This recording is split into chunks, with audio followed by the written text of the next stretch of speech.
Welcome to Glass and Bubbly. We're about to taste through a few wines from Sicily.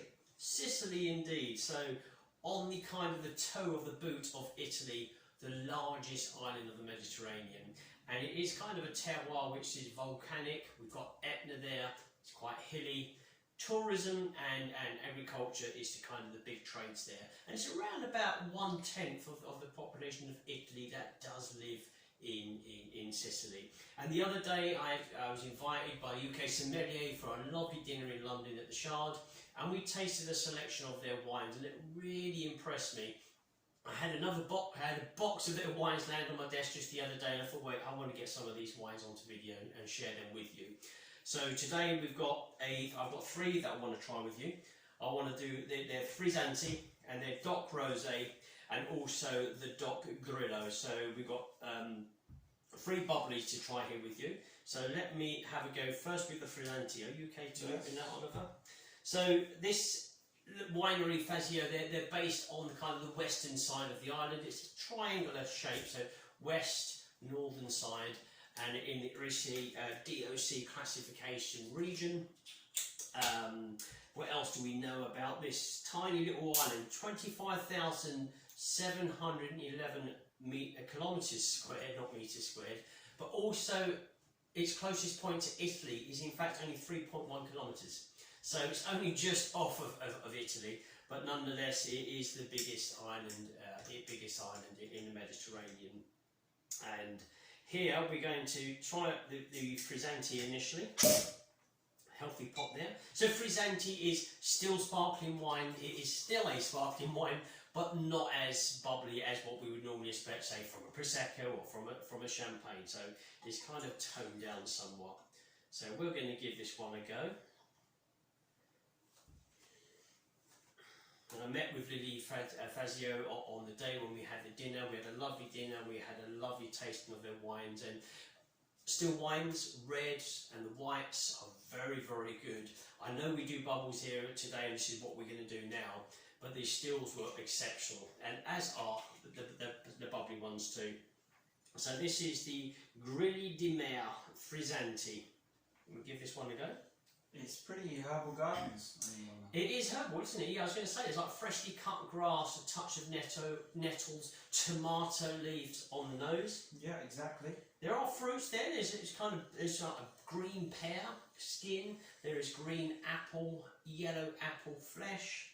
I'm also getting a touch of white fruits. White fruits, blossom in there. So quite interesting. You're in the back garden there, and you have an array of aromas coming at you. Especially if you approach the allotment there and you've got some lovely kind of tomatoes growing. Really good on those, fresh and young, vibrant. Let's go for the flavour. As we say, tone down on the bubbles. They're there, but they're very slight. And it's fruity. It's much fruitier and sweeter than what the nose would suggest. We've still got a green fruit character and a touch of the kind of herbal, the foliage in there as well. But it's actually very, very fresh. I can imagine this as a really good aperitif wine. Yeah, I agree. And it also has a pretty good looking label. Pretty good looking label. They have actually got a splendid array of wines. You go on their website and you're spoilt for choice. You really are spoilt for choice. Now let me do the Grillo. So the Grillo, the white grape, quite well known from Sicily. I'm going to try and find where the opening point is of this bottle is, which I can't seem to find. Are you better than me? Oliver's going to give that a go. And this is the Grillo, the Spumante Brut DOC classification in there. There it is. It's hiding behind the label there. It was. We give this one a go as well.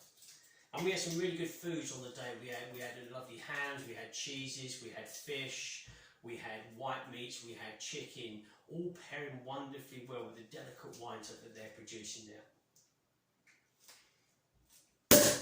That's an explosion there for Oliver.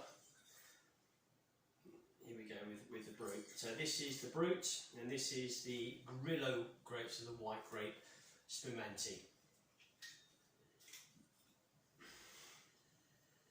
Delicate in style. It smells young, smells like a spring kind of environment, doesn't it? Yeah. It's like blossom on the trees for me. It has a similar characteristic to the first one, but much more toned down on the herbal gardens character. citrus style, a little bit on the aroma as well, but the flavours is when it really does its trick here. It's floral, yellow floral, white floral, blossom, pear blossom especially, but I'm getting the citrus edge. It's not too aggressive, it's not overly zesty, but it's fresh and it's vibrant in the palate. Yeah, I agree with the citrus note as well. And also it's very easy to drink. Let's try the rosé. It's a little bit easier, this one. I can see where I need to open up this bottle. So again, the DOC, and this is the red grape, the black grape. So the Nerello Mascalese. And this is their rosé, the DOC. So again, another well-known grape from the region here. And let's give this one an open. We've got a lovely kind of rosé, orangey colour to the wine in the bottle. All nicely chilled, of course. And here we go. Let's give this final one a go. Oh, got a bit carried away there with the pouring. There we go. Let's give this one a shot. The final one for this tasting, the rosé. And this is the Nerello. And that is the Mascalese type from the Nerello. Orange blossom, pink floral, pink blossom. Sponge cake, touch of savouriness. Yeah, sponge cake. A bit of alcohol in that sponge cake as well. Yeah, that kind of soaked in alcohol sponge cake. I'm also getting a touch of foliage. Again, I've still got that character. Maybe that derives from the terroir itself, from the land. That similar character coming across a different style of grapes. There's certainly that little bit of toastiness in there, a faint toastiness as well. Touch on the burnt side. But really good, really welcoming, very engaging. Let's go for the flavour. Soft, delicate. Sweeter than I expected it to be compared to what the nose was suggesting. Peach. Yeah. Apricot. Touch of orange blossom. Orange blossom, yeah. Apple even in there, a little bit of red apple. It's really fruity, very fruity. I'm getting the summer berry fruits, I'm getting strawberries mid-palate. Yeah, this would be a nice summer days sparkling wine. I'd also give this credit to pair alongside certain desserts. Fresh fruit kind of desserts. Even with an ice cream, because I'm getting a kind of a strawberry, raspberry ice cream on the close. The length is really, really good, to be honest with you. It's an array of flavours, but they're they're Moorish, very Moorish in style. Really good. For me, that's the tops out of the three. We've finished with the best last there.